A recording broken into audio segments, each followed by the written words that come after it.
There's Molières everywhere. And it's because people need to laugh and they need to look at things in a way that allows them to kind of see around the edges and see the different ways of the perspective. And I also think a lot of them are resonant with us, but yet give us a little distance from it, rather than being plays about our current moment. It's plays about a time that's has some universal themes, but those themes are spoken in a way that there's just enough distance that we can go, oh, look at all those crazy people back in the day, versus like, and then when you sit with it, you go, oh, actually, no, this is very true to our moment too. It's just with a little bit of a different, starting point.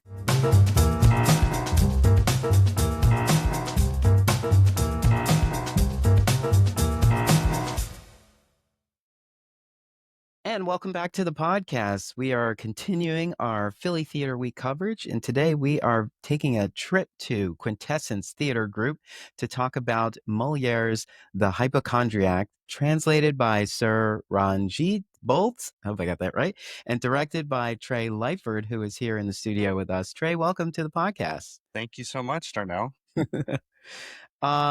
Let's catch up with Trey. I've been kind of doing a lot of different things. I've been teaching a lot over at Pig Iron, and also doing some collaborations with individual artists on shows. So I just recently did a show with Justin Jane over at Exile, his Dangers of Tobacco, where we just reopened a piece of his that he had done before and just wanted to look a little bit further into what else was possible on that show. So we did that for part of the Philly Grit Festival this year. That's my second time at Philly Grit, which was nice. Geez, what else have I been doing? I've been doing a little bit of film stuff here and there, little directing and little acting in some small shorts and stuff, local filmmakers, which is always a fun thing to do. And I just finished up doing Wishing to Grow Up Brightly at Theater Horizon. Yes. Yeah. I loved that piece. It was so beautiful. It's a great, wonderful, intimate piece. I loved it too. Absolutely. So we're caught up now. And so now we're at Quintessence, and the Hypochondriac is pretty much ready for an audience. So tell us about the Hypochondriac. Well, the Hypochondriac is Moliere's The Imaginary Invalid. It's sometimes called the Hypochondriac, sometimes the Imaginary Invalid, or I forget how to say it in French. Imaginaire is in there somewhere. Invalid Imaginaire, maybe, something like that. I should know that. And it's a new translation, a world premiere translation that Alex Burns had commissioned from Sir Ranjit Bolt, who's a very kind of renowned translator from many languages. And Alex had seen the show in England at the Octagon Theater, I think is where it was. And he called him up and he said, hey, I'd love to do this translation. He said, well, I'd love to help you, but it burned down in a fire. There was a fire at the theater and they lost the one copy, and I don't have a hard drive or anything. And, whoa, it was gone. And he was like, so I'm sorry. He's like, and I'm too old to, I can barely sit through a play, much less translate one these days. And then I think it was a couple days later, he called up Alex and was like, well, here's the first act. I'll have the second act to you by Thursday. Wow. So he inspired, a kind of burst of creativity from Sir Ranjit. That's a wonderful and exciting story. Just the thought of it coming to the States. Yeah. Prompted a, you know what? I might be able to do this. Yeah. That's a prime example of under promise, over deliver. Absolutely. Always say like, I can't do any of that, and then show up with the whole script. So we've taken that script, and it's a robust script in the sense that it's a lot of times Molière is pretty chopped up and twisted and manipulated. And we've also done our own version of that, but it's with, as much we've tried to hold on to what he's put forward in terms of the text. So that's exciting. Okay. So tell us the premise of the Hypochondriac. So, that makes more sense. That's probably more what you were headed to in the question. No. I want everything. I want total nerds walking into the theater, knowing as much as they can about. Yeah. So it's basically the story. It's a very classic commedia story, because Molière was often in residence he was in residence at the Palais Royal with a commedia company, a Commedia dell'arte, the Italian mask kind of work. And so it's a very classic story. You see it in Shakespeare too. There's a father, an old father who's a bit of has a tight pocket in terms of his monies and his heirs, and his daughter falls in love with a young man. And of course, the father has plans to have a different person marry his daughter. And so she's in love with one person, but the father wants her to marry somebody else. The thing that's particular about this somebody else is that he is the son of a doctor and is going to become a doctor because this father, his name is Argan, is a very extreme hypochondriac. He thinks he is very much addicted to his medicines and is constantly trying to find ways to make himself a little more close to the medicine possibility. So, for medical just help and things like that. So his goal is to marry off his daughter to a doctor, and then he has a doctor in the family that he can just rely on all the time. And so that's kind of the main gist of the story in terms of and then how that unfolds is very much, a traditional comedic, the way everybody ends up happy. Yeah. When I was thinking about that, I was thinking about, how that relates to today with life hackers and Mm-hmm. the people who are always looking for some sort of potion or pill to keep them safe and live longer. And I kind of fall victim into that about Mm-hmm. just, when it comes to wellness, it's just like, hey, I heard this thing or this root or these lights, or, if Yeah. I wake up with the sun in a certain position, I'll have a better, year. Yeah. Yeah. Yeah, it's true. It's like, that's the modern version of it for sure. And then there's also, there's so many conversations around mental health and around medicines and around over medicating and around, I mean, even vaccines, and, go back, it's, the vaudeville charlatans that would roll through towns with their medicines, there's so many different, and the thing that's different is at that time, I mean, I suppose in 100 years, we might look back at our own time and go, wow, really? That's what you were doing to fix that? Mhm. But at the time, the science was quite questionable, and the medicine world was actually, doing things that made no sense. Now we're like, what? Why are you doing that? And so Moliere was very, he was known for really attacking power structures in the society. So this was his target on this one was the medicine world and doctors and the kind of highfalutin Latin speaking pretension of medicine. Yeah.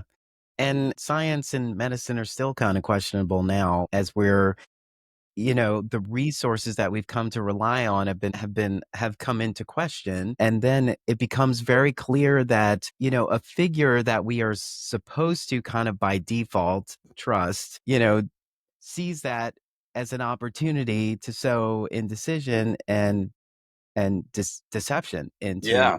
into society and space in general. Yeah, I mean, there's great power in deception, and or Mm. also just fear. Yeah. Fear is the greatest power, and so the more you can kind of instigate fear in things, the more you can manipulate. Yeah.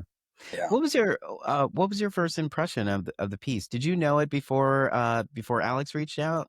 I didn't. I've only known Moliere a little bit through some productions I've seen. Like I'd seen The Misanthrope. I think that was probably the main one that I had known. But then as I started doing the research, I just started to realize, and you start to read them. I do have a much bigger background in kind of the commedia world and just kind of those masks and those archetype characters that are in the commedia that are very much represented in the play. And it was something that I understood, when I read it, but I didn't know the piece at all. Actually, it was the first time I'd ever read it was when I read this one. Yeah.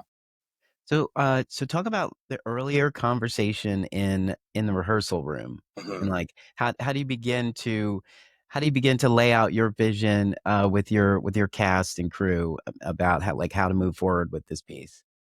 I think the first thing is wanted to connect to, and I've tried to connect to, is a sense of play in the actors that they have the text, and the text is there and is an important thing. In some ways, it's a this is the second show I've done with Alex at Quintessence, and it's always I just love playing with any theater. It's really fun. But what's interesting about that is Quintessence is so dedicated to the language of the classic theater. Like they really cherish the language, and Alex knows a lot about those works and about the world of those plays. And I'm coming from a little bit more of a devised background. I have a lot of experience with texts in general, but I also come from a world where the text is just one of the pieces. And Mhm. so for me, I've really tried to treat this text as something important to value, but also something that we expand with and kind of play, that we're in a state of play when doing the work. So that's really one of the things that I've been trying to focus on with the actors is like, where you want to go? What are the choices that you want to play with rather than like, what are the things that we should be doing, you know? So, and I think Moliere was coming out of that same mindset. He was coming out of an actor generated world. He was the main actor in the piece and in most of his, if not all his pieces. So he's coming from it from the stage. So I really tried to lean on the actors and their impulses, and then tried to kind of expand what they were feeling was the right thing to do. And then we would kind of bounce off each other. But that's the actor was really the center of the process for me. Cool. And so in the plot, as we're talking about marriage, there was a time where marriage was sort of a business agreement. It's Yeah. like, these two families come together and be a stronger family, and love got in the way. Yes. And so there's that push pull in here too. At this particular time frame, was it more about the business connection in the family? I, Uh, I this struggle of love, where the daughter wants to marry someone else. absolutely. I mean, that's the classic conundrum in these, even, and you see these kind of resonate through Shakespeare as well. There's Shylock in The Merchant of Venice with his daughter, and but it goes through lots of different Shakespeare plays where there's one expectation from the parents. But yes, that's the father is very much in a situation where he's like, you will marry who will make me richer and more affluent, and will provide me with medical access. Hmm. And the daughter says, I'm in love, and I think that as much as we think, we often say like, that's just how it was. And it was how it was. There also was, even that far back, there was pushback. There was people saying like, what about love? What about love? And we hear it very strongly in this piece. And there's something beautiful and true about that. Even Romeo and Juliet, for instance, they had families that refuse to let their love be, Hmm. to love happen. But inside of, I think in the commedia world, there's also great comedy in the kind of innocence and naivete of that worldview of like, okay, we get it. You're having some feelings, but at the end of the day, can you pay your rent? Yeah. And there was something about that kind of, there's an innocence and a kind of stupidity to that young heart, and there's joy in that laughter. So one of the things that Moliere is so great at and commedia is so great at is they're making fun of everybody. They're making fun of the young lovers who have their heart is too open, and they're making fun of the old guys who have too much to say and want to talk all the time and never shut up. And he's making fun of everybody. Yeah. So will we walk out of this siding with anyone? I imagine so. I think everybody comes in with certain perspectives, and they're going to stick to their own perspectives. I think we side with the heroes for sure, and we go on a real journey with the main character of the father. Um, and I think you'll definitely find someone there to connect to.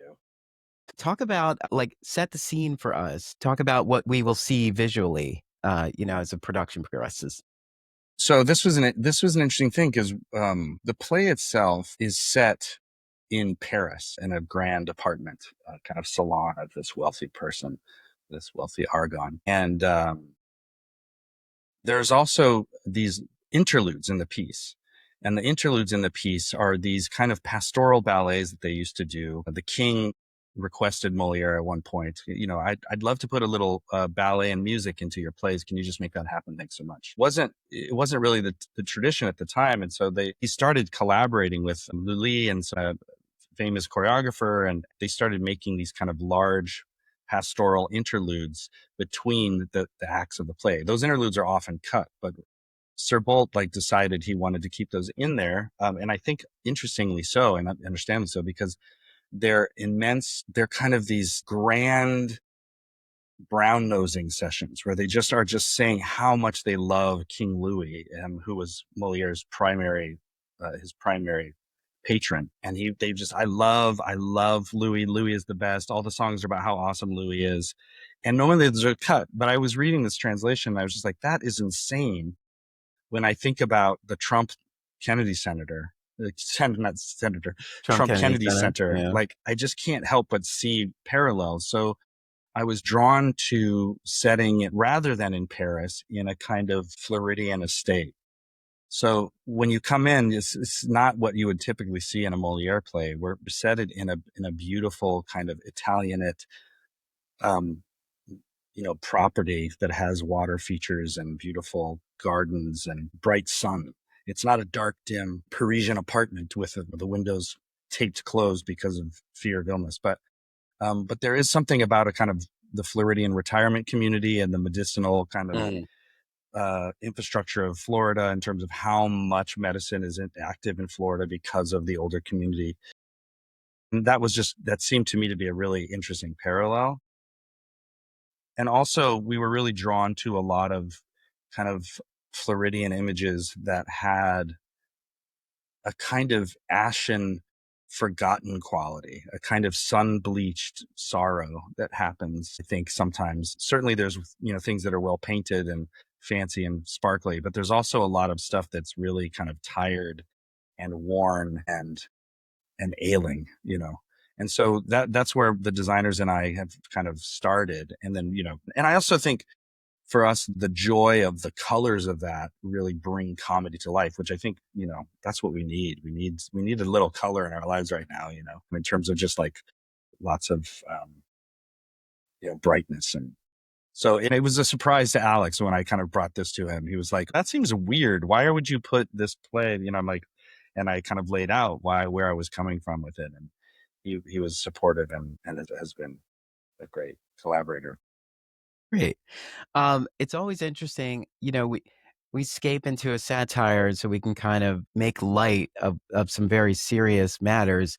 And sometimes there's a mindset to say, like, we shouldn't be joking about this. This is so serious. But this process, this premise it allows us to kind of look at this and understand that there is some absurdity and ridiculousness to the choices that are being made. If your argument is that you're doing this for the betterment of people and people aren't getting better for it, they're getting worse, then you have to poke fun at that. It's like, oh, I heard your grand statement and it's trash. Right. Yeah. Yeah. And so this is what it does well. And it's always interesting if you're on the outside and maybe you are someone who is deeply affected in a negative about medicine and healthcare, that this may not be for you, but that's not the case at all. Yeah, I mean, I think everybody has their own sensitivities, and their own kind of heartache inside of experiencing shows. And sometimes things can get opened up for you. But it's no mistake that there are tons of Moliere productions happening all over the country right now. There's just Moliere's everywhere. And it's because people need to laugh and they need to look at things in a way that allows them to kind of see around the edges and see the different ways of the perspective. And I also think a lot of them are resonant with us, but yet give us a little distance from it rather than being plays about our current moment. It's plays about a time that's has some universal themes, but those themes are spoken in a way that there's just enough distance that we can go, look at all those crazy people back in the day versus like, and then when you sit with it, you go, oh, actually, no, this is very true to our moment too. It's just Yeah. with a little bit of a different, starting point. And those themes present a thought process that, things haven't changed, but there's always been this push and pull. We take two steps forward, one step back, and there's always someone who is essentially trying the system, Yeah, trying to hey, we used to do that before. Let's try it again. No, it didn't work. That's why it was in the past. that's We right. did that before. It's like, oh, no, we could do it now. There's always someone who's bold enough to think that they are the instrument of change. Like they can do something that no one ever thought of. No one ever thought of, which is often what we hear from. Yeah.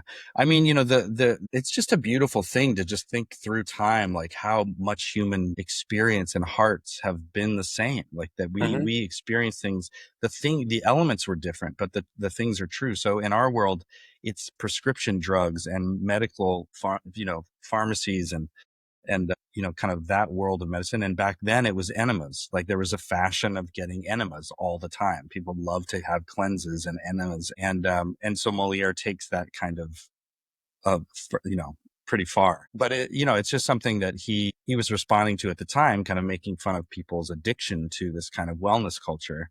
And we certainly are in an extreme version of that right now because of the access of the internet and how intense Instagram is and all these other things where you're just constantly bombarded as soon as they get the tiniest sniff that you have a concern about this or that, like you Yeah. just get bombarded. My wife is just constantly getting slammed with stuff about aging, and you're just like, okay.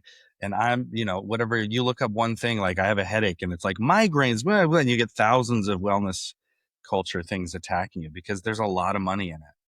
Yeah. And I've been having I've been consuming more information about marketing and how, engagement can actually steer misinformation.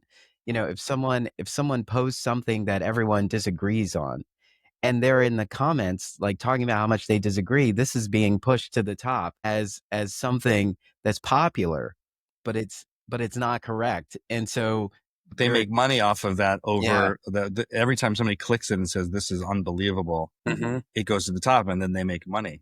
Uh, Absolutely. And then somebody sees that and they say, all these people who came here, there must be something here. And, there is this mindset of like going against the crowd, going against the majority. And so people question it. But what about this? And they just sow a lot of indecision in the space. And you can't, no one really walks away from it saying it's gray. They walk away from it saying, I don't trust it. I don't trust any of it at all. And then that's what creates the problem that we can't completely move forward if everyone is so confused that they just check out of the conversation altogether. yeah, absolutely. Yeah. Um, this piece, is this piece a good example of the work at Quintessence as we're thinking about Philly Theater Week and its sort of charge to sort of introduce people who are not like everyday theater goers to a new theater in their area? Mm. You mean, is it a typical way in which they engage with the work, or? Yeah, or like if I saw this show, I know what to expect from Quintessence. I mean, I think that there's definitely some different takes that I've gone with it. Maybe other directors might not, in terms of just like what I think is funny and what makes me laugh is maybe different than other people. But I do think where it is consistent is that it's a great work, and Quintessence really specializes in kind of lifting up these classic plays. There's a few theaters in town that do that. Quintessence does it for the Mount Airy and kind of Northwest community in such a beautiful way, and their space is incredible. The theater that they've just been able to buy, and they're going to renovate it, and it's just a really special space. It really has a lot of magic in it because it feels kind of like it's just an old relic that's kind of crumbling a little bit on the edges, but it feels really like it has so much creative power in the space itself.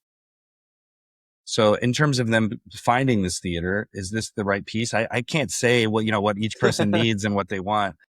I think, theater is in a really tricky place right now because it really asks you to kind of sit with something longer than we're so used to. We've been trained more and more to just like get it when we want it.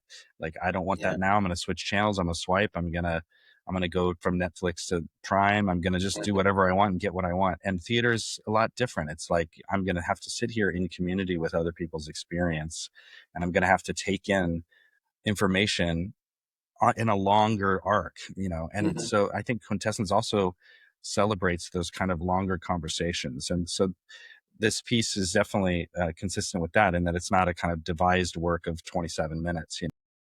It's got a heft to it, but not, I don't think it's extreme. I think it's a normal length for a play if you're used to doing it. Yeah. But I do feel like if people, non-theater goers, when they come to theater, they're kind of like, it's just a different kind of way of engaging. Mhm.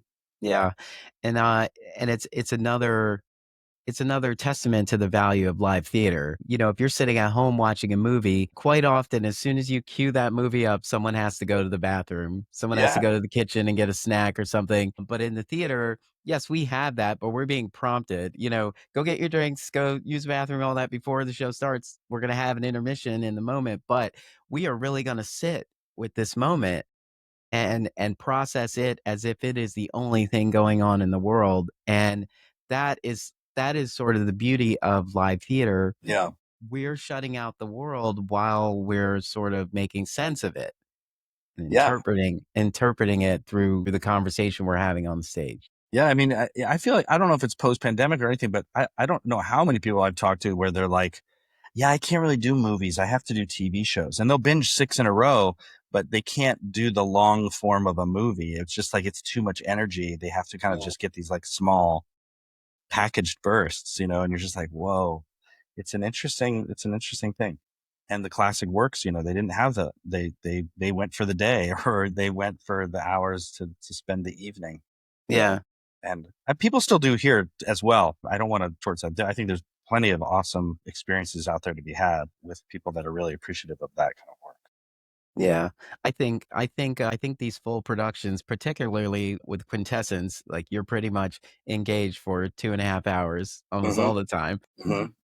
Perhaps that sort of resets or creates more of a balance, Yeah. in the people who are used to something quick and fast, but also they have this moment where they can slow down. I think people should think about it like that. Theater is an opportunity for you to slow down Yeah. and just sort of be in the moment, and you walk out renewed with this foundation of knowledge and conversation that will then fuel, how you're thinking about the day and the world as it is, now that you have this uninterrupted moment where you are able to see points of views from many different characters come together into a culmination of whatever the outcome ends up being.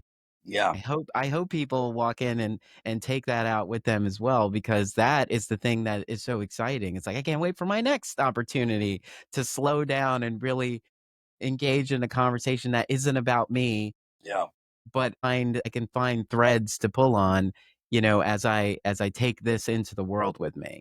Yeah. It's also, there's just so much, you have so much time to be in the space with the characters. And I think there's so much to look at in our production. There's so many comic moments, and there's so many beautiful design choices, and there's so many kind of ways that you can kind of engage with this work. I'm really excited for people to kind of see what kind of shenanigans we're up to. Yeah. Were there any unexpected revelations that surfaced when rehearsing this piece? I mean, there always are in any process, but as when you're inside of it, there's certain things that surprise you. But as a director on the outside, the thing that just always surprises me is just the inventiveness and the of the actors and how they can find new things. But also, we really tried to push this language and these archetypes in different directions. And there's I think, some new takes on some of the characters that people would be surprised by if they know the piece, and they work. I think they work really well. They're not traditional. They're not the traditional way you might go with it, and but they're still fun, and they're still ridiculous, and you still see, like, oh, the reason this is happening is because that person is, you can't talk. They're intolerable. That person's intolerable because of these things, rather than what's Yeah. traditionally done. So we found a lot of really new energies inside the piece that I feel like are not the way it would normally go. So as an Aquarius, I appreciated that. I think that's a good place to leave it. Awesome. We'll leave it right Awesome. there. It's Moliere's The Hypochondriac. It's translated by Sir Ranjit Bolt. It is directed by Trey Leifert. It's on stage right now. If you're listening to this, it's on stage right now. There's a huge block of availability for this production in Philly Theater Week. So you can check that out on our website, Philly Theater Week. Doc production as a whole is on stage through May 10th. And if you want to learn more about Quintessence and all of their great work in this season, you can go to QTGrep.org. Trey Leifert, thank you so much for taking the Thank you, time to Darnell. chat with me about the hypochondriac and catch up with you. It is always a pleasure. So great to see you. I'll see you again. I'll see you again on the in the seats in the In dark. the seats. Yep. Yeah. We'll be there in the dark All together. right.